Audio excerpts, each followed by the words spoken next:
తిరుపతి సమీపంలోనే రేణుగుంట వద్ద ఒక అమ్మవారి ఆలయం కట్టపుట్టాలమ్మ అమ్మవారి ఆలయానికి సంబంధించి ఒక చరిత్రే ఉందని మనం చెప్పుకోవచ్చు. అయితే మనం చూడొచ్చు ఎక్కడ అంటే బహుశా దేశంలో ఎక్కడ కూడా ఉండదు. ఈమె అమ్మవారు కట్టపుట్టాలమ్మ మహిమల గల అమ్మ దాదాపుగా 800 నుంచి 1000 సంవత్సరాలు అని చెప్పి చెప్తున్నారు. అయితే ఈ అమ్మవారి ఆలయానికి సంబంధించి దాని పైనే ట్రైన్ కూడా వెళ్తూ ఉంటుంది. అంటే సహజంగా ఎక్కడా కూడా ఇలా ఈ విధంగా కూడా నిర్మాణాలు ఉండవు. అయితే పురాతన ఆలయం కావడంతో అంటే ఒక కట్ట మధ్య భాగంలో అమ్మవారు వెలిసి ఉన్నారు. నిత్యం కూడా ఉదయం నుంచి రాత్రి వరకు కూడా నిత్యం కైంకర్యాలు, నిత్య నైవేద్యాలు జరుగుతూ ఉంటాయి. ఎంతోమంది యాత్రికులు ఇటు తిరుమలకు వచ్చే యాత్రికులు కావచ్చు, అదేవిధంగానే తిరుపతి, ఇటు రేణిగుంట, శ్రీకాళహస్తి వెళ్ళేటటువంటి యాత్రికులు, కడపకు వెళ్ళే యాత్రికులు వీళ్ళందరూ కూడా పెద్ద ఎత్తున ఇక్కడికి వచ్చి అమ్మవారిని ఆశీస్సులు పొందుతూ ఉంటారు. అయితే బహుశా దేశంలో ఎక్కడా కూడా ఈ రకమైనటువంటి అంటే ఒక కట్టకి అంటే వెనకాన చెరువు ఉంటుంది. అమ్మవారి ఆలయానికి వెనకాన చెరువు, ఆ చెరువు ప్రాంతంలో విశాలంగా శేషాచలం అటవీ నుంచి కూడా వచ్చే వాటర్ అంతా కూడా అక్కడ వచ్చి స్టోరేజ్ అవుతూ ఉంటుంది. అయితే దీనికి అనుసంధానంగా కట్ట ఏర్పాటు అవ్వడం జరిగింది. ఆ కట్ట మధ్య భాగంలో అమ్మవారు వెలిసి ఉన్నారు. మనం చూడొచ్చు చాలా అద్భుతంగా అమ్మవారు చాలా శక్తివంతమైన రూపంతో అమ్మవారు వెలిసి ఉన్నారు. దాదాపుగా మనం ఇందాక అర్చకులతో వాళ్ళతో మాట్లాడితే 800 సంవత్సరాల పైగా కూడా ఇక్కడ అమ్మవారి ఆలయం ఉన్నట్లు కూడా వాళ్ళు చెప్పడం జరిగింది.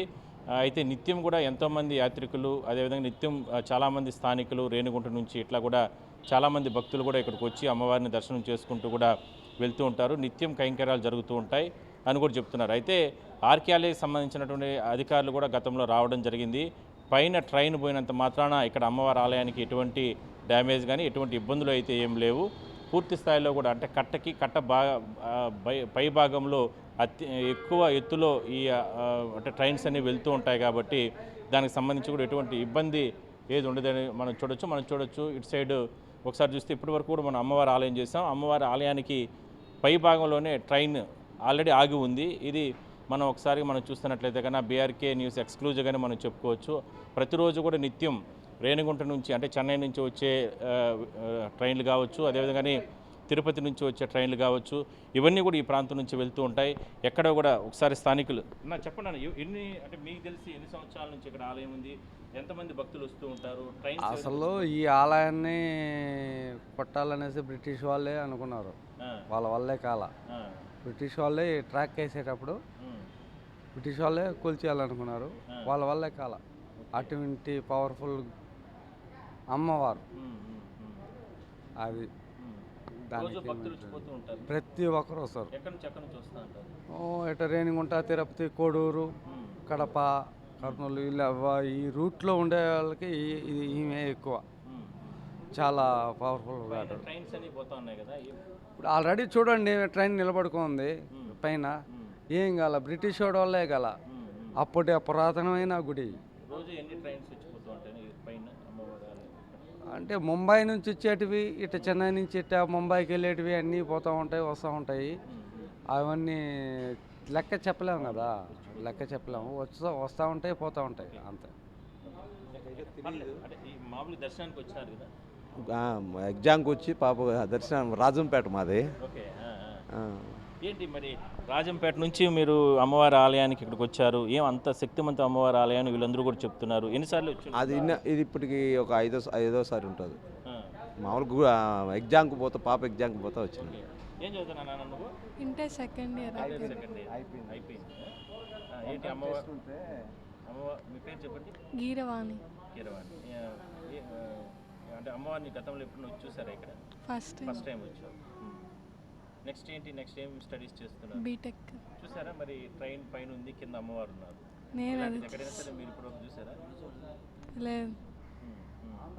సో చూడొచ్చు పిల్లలు కూడా అంటే విద్యార్థులు కూడా వాళ్ళు కూడా వచ్చి అమ్మవారిని దర్శనం చేసుకుంటున్నారు. మనం చూడొచ్చు అమ్మవారి ఆలయం కింద అయితే పైన ట్రైన్ రన్ అవుతున్న పరిస్థితి కూడా మనం చూస్తున్నాం. నిత్యం కూడా చెన్నై నుంచి అంటే రేణిగుంటకు వచ్చే ట్రైన్స్ కావచ్చు, అదేవిధంగానే తిరుపతి నుంచి రేణిగుంటకు వచ్చి ఇట్లా హైదరాబాద్ వెళ్ళే ట్రైన్స్ ఇవన్నీ కూడా వెళ్తూ ఉంటాయి. చాలా చక్కగా అమ్మవారు చాలా శక్తివంతురాలుగా మనకు దర్శనం ఇవ్వడం జరిగింది. ఇక్కడ నిత్యం కూడా ఎంతోమంది యాత్రికులు వాళ్ళందరూ కూడా ఇక్కడికి వచ్చి దర్శనం చేసుకుంటూ ఉంటారు. అంటే కట్ట భాగంలో మధ్యలో అంటే మొత్తం ఆర్టికల్గా అంటే దీనంతా కూడా పూర్తి స్థాయి నిర్మాణాలు చేసి అంటే అమ్మవారు వెలసి ఉన్న తర్వాత ఈ నిర్మాణాన్ని చేసినట్లు కూడా తెలుస్తూ ఉంది. ఇక్కడ స్వామివారికి సంబంధించి అర్చకులు కూడా కొంతమంది ఉన్నారు. చెప్పండి మీ పేరు? ఏం పేరండి? నా పేరు గణేష్. చెప్పండి. నా పేరు గణేష్. ఎట్లా ప్రతిరోజు పూజలు జరుగుతూ ఉంటాయి? ప్రతిరోజు ఉంటుంది. ఓకే. ప్రతిరోజు వస్తాం పొద్దున. మామూలుగా శుక్రవారం, మంగళవారం, ఆదివారం 3 రోజులు అయితే ఆ 4 గంటలకు వచ్చి అభిషేకం చేసుకొని అమ్మవారికి మామూలు టైంగా ఇంకా అర్చకాలు అర్చన ఉండే కాబట్టి అవన్నీ చేసుకొని మళ్ళీ కంటిన్యూగా నైట్ ఒక 7:30, 8 వరకు ఉంటాం. ఎట్లా మీరు వంశపరంగా? వంశపరంగా ఉన్నాం. మీ తాతల కాలం నుంచి మీరు పూజలు మీరే చేస్తారు? 4 తరాల నుంచి మేమే ఉంటాం. ఏమేం చేస్తారు? ఉదయం తెల్లవారుజాము ఎన్ని గంటలకు ఆలయం ఓపెన్ చేస్తారు? దాని తర్వాత అదే ఉదయం 4 గంటలకు తెరుస్తాము. మామూలుగా ఈ సోమవారం, బుధవారం, బేస్తవారం, శనివారం అయితే ఒక 6:30, 7 గంటలకు తెరుచుకొని నైట్ ఒక 7:30, 8 గంటలు మూసుకొని వెళ్తాం. ఎక్కడి నుంచి వస్తూ ఉంటారు భక్తులు? వస్తారు. ఎక్కువగా వచ్చేది కోడూరు, కడప అట్లా వస్తారు. మా కాడ హైదరాబాదు, చెన్నై చాలామంది వస్తూ ఉంటారు. ఇంకా చాలామంది వచ్చేవాళ్ళు కూడా ఉంటారు, ఈ సరౌండింగ్లో ఉండేవాళ్ళు అందరూ. సో మొత్తం మీద చూడొచ్చు, చాలామంది భక్తులు కూడా వాళ్ళు కూడా వచ్చి అమ్మవారిని దర్శనం చేసుకుని వాళ్ళు ఇక్కడి నుంచి కూడా వెళ్తున్న పరిస్థితి మనం చూస్తాను ప్రతిరోజు.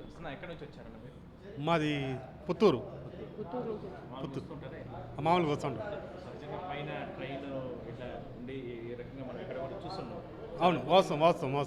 అమ్మవారు మాకు ఏది అనుకున్నో ఇది జరుగుతుంది. మాది మంచి అమ్మవారు.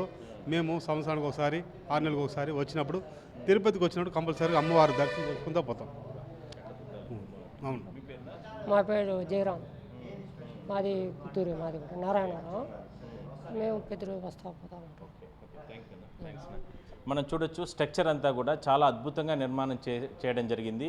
ఇదంతా కూడా అంటే ట్రైన్ వెళ్ళడానికి సేఫ్టీగా ట్రైన్కి సంబంధించిన స్ట్రక్చరు మొత్తం కూడా ఐరన్స్తో ఈ మొత్తం కూడా ఇట్లా స్ట్రక్చర్ అంతా కూడా ఏర్పాటు చేయడం జరిగింది. దాని తర్వాత అమ్మవారి ఆలయం వద్ద కూడా మనం ఒకసారి చూస్తున్నట్లయితే కూడా బలమైనటువంటి రాతి కట్టడాలు, బలంగా ఉన్నటువంటి సిమెంట్కి సంబంధించినటువంటి బ్రిక్స్ ఇవన్నీ కూడా ఏర్పాటు చేసుకుని కూడా ఈ నిర్మాణాలన్నీ చేశారు. చాలా అద్భుతంగా ఉంది ఈ కట్టడం.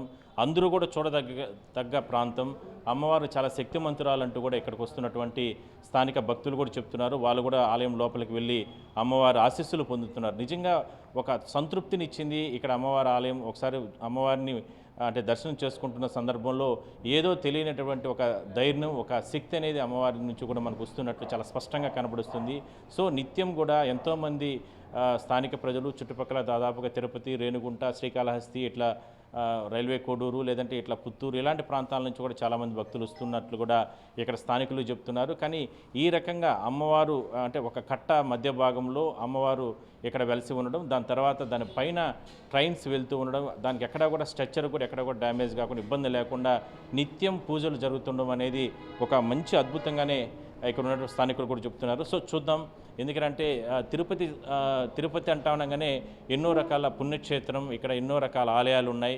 తిరుమల పైన వెంకటేశ్వర స్వామి వెలిసి ఉంటే, తిరుపతిలో పద్మావతి అమ్మవారు, అదేవిధంగానే వెంకటేశ్వర స్వామి చెల్లెలుగా ఉన్నటువంటి తాతయ్యగుంట గంగమ్మ తల్లి, ఇట్లా ఎన్నో రకాల ఆలయాలు ఉన్నాయి. అయితే అతి సమీపంలో ఇక్కడ అంటే కరకంబాడి వద్ద కట్టపుట్టాలమ్మ అమ్మవారి తల్లి ఆశీస్సులు అందరూ కూడా పొందాలని చెప్పి మనం కూడా కోరుకుందాం. ఇక్కడ కూడా చాలా జాగ్రత్తగా కమిటీకి సంబంధించినటువంటి చైర్మన్, అదేవిధంగానే కమిటీ సభ్యులు వీళ్ళందరూ కూడా ఏర్పాటు కూడా చాలా చక్కగా ఏర్పాటు చేయడం జరిగిందంటూ కూడా స్థానికులు కూడా చెప్తున్నారు. వీడియో జర్నలిస్ట్ నాగార్జునతో కలిసి గోపినాథ్, బీఆర్కే న్యూస్, కట్టపుట్టాలమ్మ అమ్మవారి ఆలయం, రేణిగుంట నుంచి, కరకంబాడి.